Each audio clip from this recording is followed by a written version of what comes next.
Prevent lifelong medication.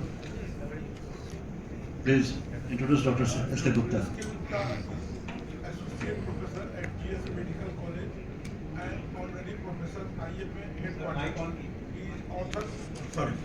He is author of the book Journey of COVID in India, book appreciated by United Nations. Helix WHO International Award at Geneva for Best Contributor in COVID. And he is voluntary editor of Wikipedia. More than 40 national and international publications is within him.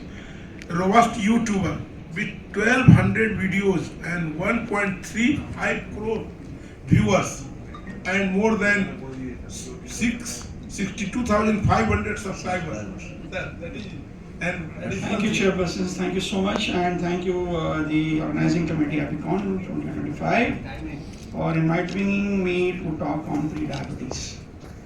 Already the momentum has been said by the honorable chairpersons regarding the pre-diabetes, how to prevent it, how to manage it. We are going to elaborate a bit further. We should read and diagnose and treat the pre-diabetes in an early stage, because the complications not only start at the level of diabetes, rather they start when the disease in the early stage, that is at the level of pre-diabetes. Going to the history, the term pre-diabetes was coined by ADA in 2001. And 2007, ADA started advocating the use of metformin in the management of pre-diabetes. But as usual for most of the diseases, there was some controversy, and international group of experts, they rejected the term pre-diabetes. Some advocates of the human rights, they started calling pre-diabetes as discriminatory. But as the time passes on, we all have embraced very well the term pre-diabetes and started talking about it. There have been talks that we should bring down the threshold of diabetes further. But the move had been curtailed, and I so personally do not advocate the same. We should continue with the term pre-diabetes only. Talking about the global burden of pre-diabetes, about 9% of the adults have the impaired glucose tolerance. We know that the diabetes prevalence is around 8% of the society, but the pre-diabetes is much more common. 9% of the adults have the impaired glucose tolerance, and 6% of the adults have the impaired fasting glucose.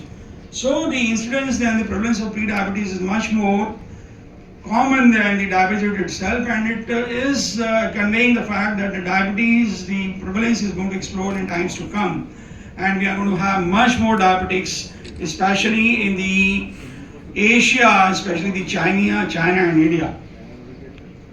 And the pre-diabetes is prevalent all across India, not only in the urban population, but equally the same in the rural population also. So we ought to be really concerned about the pre-diabetes. Now, how do we diagnose pre-diabetes? Pre-diabetes is basically a continuum of process. We have one set of people who have normal glycemia, and on the other extreme of the spectrum, we have diabetic dysglycemia. But the patients do not develop diabetes overnight. There is a continuous spectrum of dysglycemia, normoglycemia, intermediate hyperglycemia, they have started calling it, and then the diabetic dysglycemia.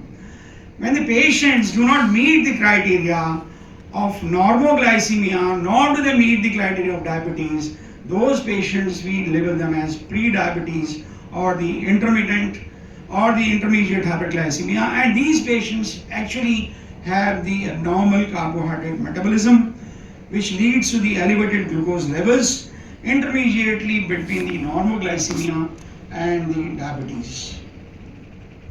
Now, when I was a young resident in 1980s, my professor, a very honorable professor, Professor N.P.S. Verma, would come to the round with us, and suddenly he will point to a patient, "Hey, you investigating for diabetes." And we all young residents used to really wonder, how does boss recognize patients with diabetes?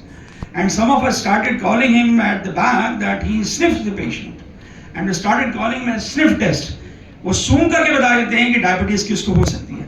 And whenever we investigated such patients, we found that the patient was having diabetes. As you know more and more about diabetes and the pre-diabetes, we know that the patients who are obese, who are overweight, more than 25 kilograms per meter square as a BMI, first degree relatives to diabetic patients, high ethnic race like Asians, history of cardiovascular disease, hypertension, hypercholesterolemia, hypertriglyceridemia, low HDL levels, individuals with the polycystic ovarian syndrome, patients with the sedentary habits, they should all be suspected to have diabetes and should be investigated. And we should not forget the women with the history of gestational diabetes mellitus. And this is in all the age groups. But all the patients with more than 35 years of age should be investigated, should at least once for the pre-diabetes or the diabetes. Now, wonderfully placed paper just recently yet to be published, we have a relative risk score.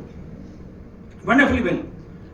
And the variables are the age, family history of diabetes, body mass index, waist circumference, sedentary activity, and if all of them are combined together, they form a score of 42. Anybody having a score of more than 21, that is half, 50%, should be investigated for diabetes or pre-diabetes. And we should not forget diabetes, gestational diabetes mellitus, history of hypertension, and low birth weight.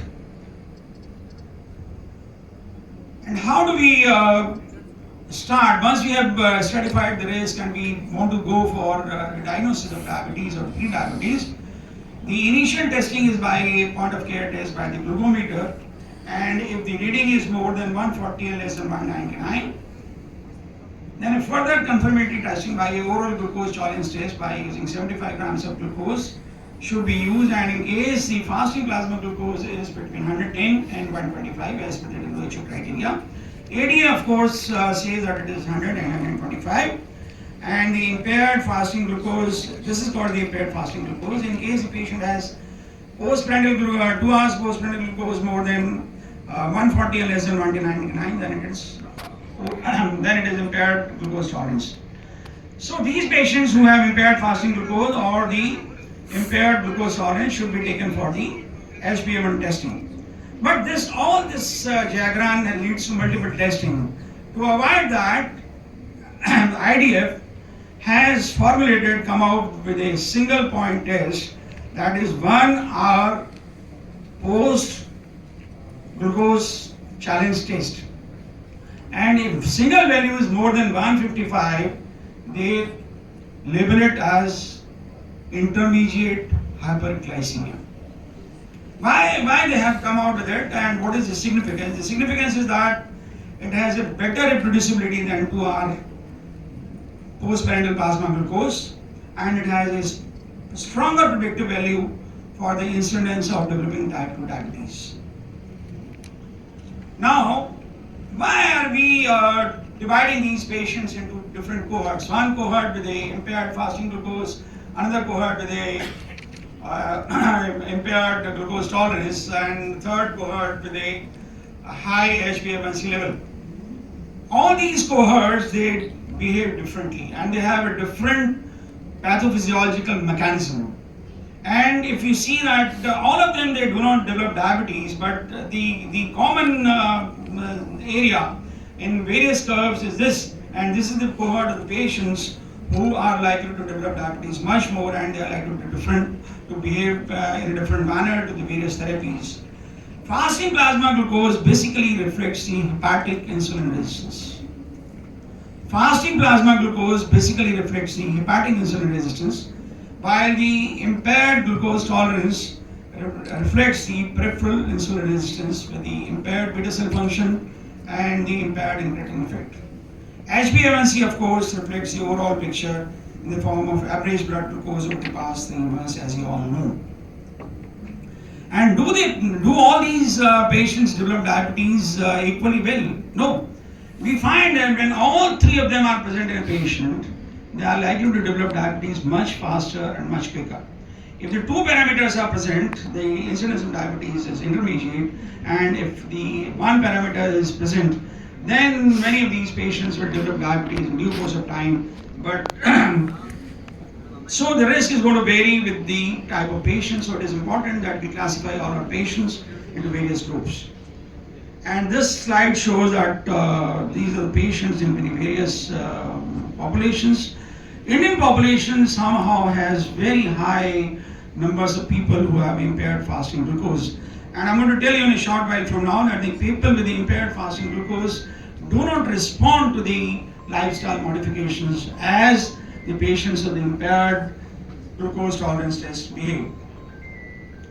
These patients with pre-diabetes, they have the high incidence of development of type 2 diabetes, cardiovascular risk factors, aging of the blood vessels, high blood pressure, high cholesterol, retinopathy, nephropathy, and kidney disease. And if I compare the risk of pre-diabetic patients with that of diabetes, we find that about 5 to 10% patients of pre-diabetes will slip into diabetes every year. And they have a moderate increase, that is 1.5 times the normal population, while the diabetics will have 2 to 4 times the risk of developing cardiovascular disease. This is the slide which shows the all-cause mortality, cardiovascular morbidity, mortality, and the events and the stroke events in various cohorts of the pre-diabetes. And you find that the hazard ratio is high for all the groups. Similarly, the skeletal alterations, the patients with pre-diabetes will have the decreased bone turnover and the increased cortical porosity. Now, what are the interventions which are possible? Without interventions, the pre-diabetes will progress into type 2 diabetes. About 5 to 10% patients slipping into diabetes every year. And the early intervention in the pre-diabetes is especially relevant in the Asian population because we Asians have the higher fat per unit of body mass index than the rest of the population, so we are likely to slip into diabetes much faster.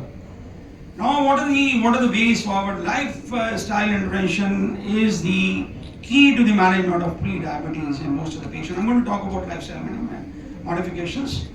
And this is the strength of evidence which shows that there is very strong evidence favoring the role of lifestyle modification in the management of pre-diabetes. The strength of evidence for the medications is moderately strong, it is not very strong.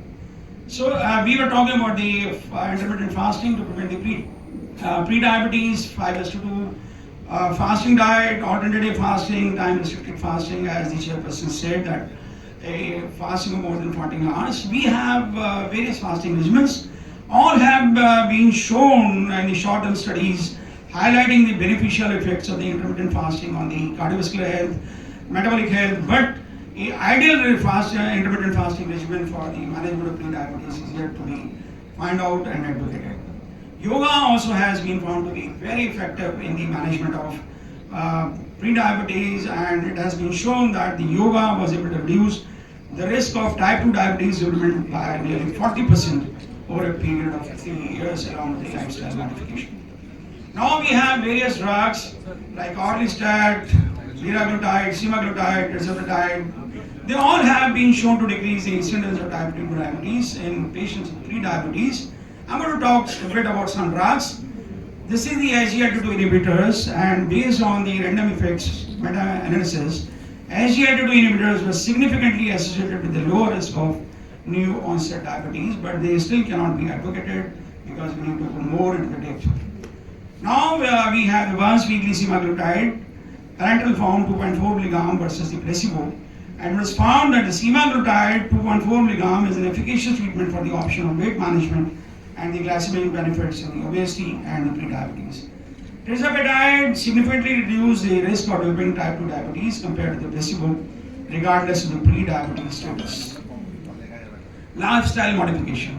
In a study by ICMR, we found that the 41% of the Indian adult population is leading an inactive lifestyle, and the recommendations of physical activity are really very, very important. For the inactive person, they start engaging in a small amount of physical activity and gradually increase the frequency, intensity, and duration over the time.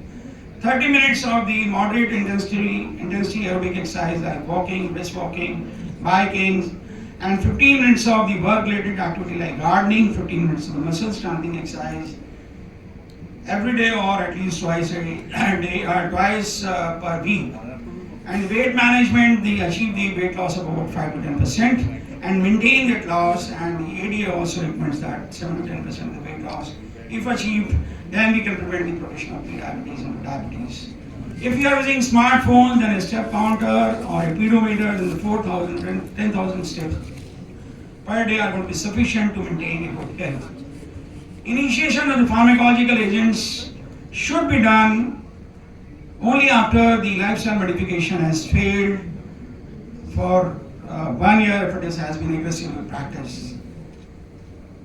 One can initiate treatment with metformin 5 mg twice a day. Alternatively, alpha glucosidase inhibitors like A-carbose, boglibose can be initiated if the metformin is not tolerated. Other pharmacological agents like pioglitazone, DPP-4 inhibitors, SGLT2 inhibitors, GLP-1 receptor agonists, orlistat, vitamin D, bariatric surgery are not currently recommended in the management of prediabetes. We have to reduce diet and we have to decrease the carbohydrates from 70% to 50%, increase the fibers, include the micro and the macronutrients. So here the summary.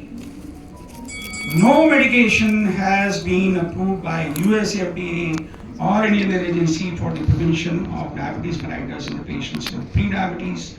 Lifestyle modification is the mainstay of the diabetes prevention and the management of diabetes and the prediabetes, and especially helpful in those patients who have impaired glucose tolerance tests. Those who have impaired fasting glucose, of course, the diet management, the weight control remains the key step. Thank you very much.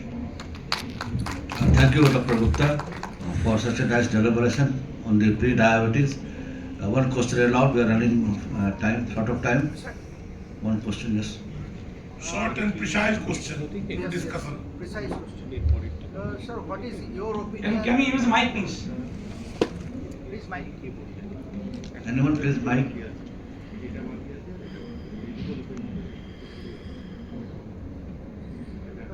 What's your opinion? Intermittent fasting versus other measures of the lifestyles, the weight reductions and in balanced diet. So, which is best, intermittent fasting or? I would say both are best. There is nothing like called we cannot teach this is better or that is better. If you combine both of them together, this is not the best scenario. If you see that you are going to eat, somebody is going to eat good amount of food in a day, high carbohydrates, and is going to fast for 12 hours or 14 hours, then that's not going to work. After all, from this podium, we are here to discuss the strategy to prevent the development of diabetes. So, I hope this answers your question. We can't take things in isolation. And if you add another thing, that is the exercise to it, is going to work wonders. so the use of metformin is not indicated now nowadays. Metformin should be given to those patients who are less than 40 years of age, who are overweight or obese, and they have already tried lifestyle modification for more than 1 year aggressively, then please do not hesitate giving metformin. So thank you And very we have much. good number of people who really fail on lifestyle modification. Thank you very much, sir. So thank you very much. Thank you, sir.